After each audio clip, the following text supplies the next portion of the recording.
Iran থেকে তুরস্কের ভূখণ্ড লক্ষ্য করে ক্ষেপণাস্ত্র হামলার দাবি করেছে আঙ্কারা। তবে লক্ষ্যে পৌঁছানোর আগেই ন্যাটোর আকাশ প্রতিরক্ষা ব্যবস্থায় তা ভূপাতিত করা হয়। ইসরায়েল যুক্তরাষ্ট্রের হামলার জবাবে ঝাঁকে ঝাঁকে ক্ষেপণাস্ত্র ও ড্রোন ছুড়েছে ইরান। চলছে মধ্যপ্রাচ্য, যত দ্রুত সম্ভব নাগরিকদের কাতার ছাড়তে বলল যুক্তরাষ্ট্র। যুক্তরাষ্ট্র ইসরায়েলের হামলায় নিহত ইরানের সর্বোচ্চ নেতা আয়াতুল্লাহ আলী খামেনির রাষ্ট্রীয় বিদায় অনুষ্ঠান স্থগিত। রাষ্ট্রায়ত্ত বার্তা সংস্থা তাসনিম নিউজ এজেন্সি জানায়, অবকাঠামোগত প্রস্তুতি পুরোপুরি শেষ না হওয়ায় আপাতত অনুষ্ঠান পেছানো হয়েছে। অল্পের জন্য বেঁচে গেলেন খামেনির ছেলে মুজতবা।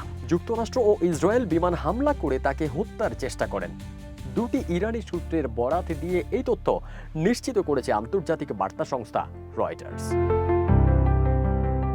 যুক্তরাষ্ট্র ও ইসরায়েলের সঙ্গে চলমান সংঘাতে ইউরোপীয় ইউনিয়নকে না জড়াতে সতর্ক করল ইরান।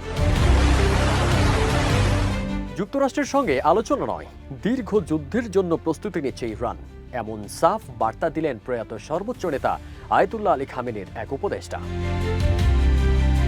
ইরানের বিরুদ্ধে সামরিক অভিযানের 4 দিনে $200 কোটি সরঞ্জাম হারিয়েছে যুক্তরাষ্ট্র।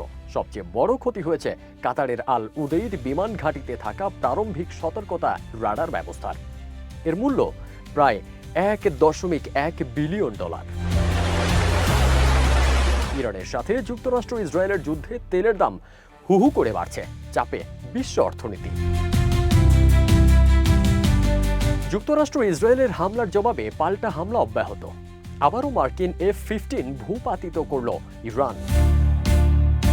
ইরানকে তুরস্কের হুঁশিয়ারি, ক্ষেপণাস্ত্র হামলার নিন্দা জানালো ন্যাটো। ইরাকের কুর্দিস্তানে ক্ষেপণাস্ত্র হামলা চালিয়েছে ইরান।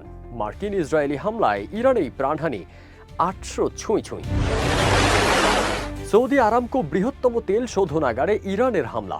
এদিকে শ্রীলঙ্কার উপকূলে ইরানি জাহাজে সাবমেরিন হামলা, নিখোঁজ শতাধিক।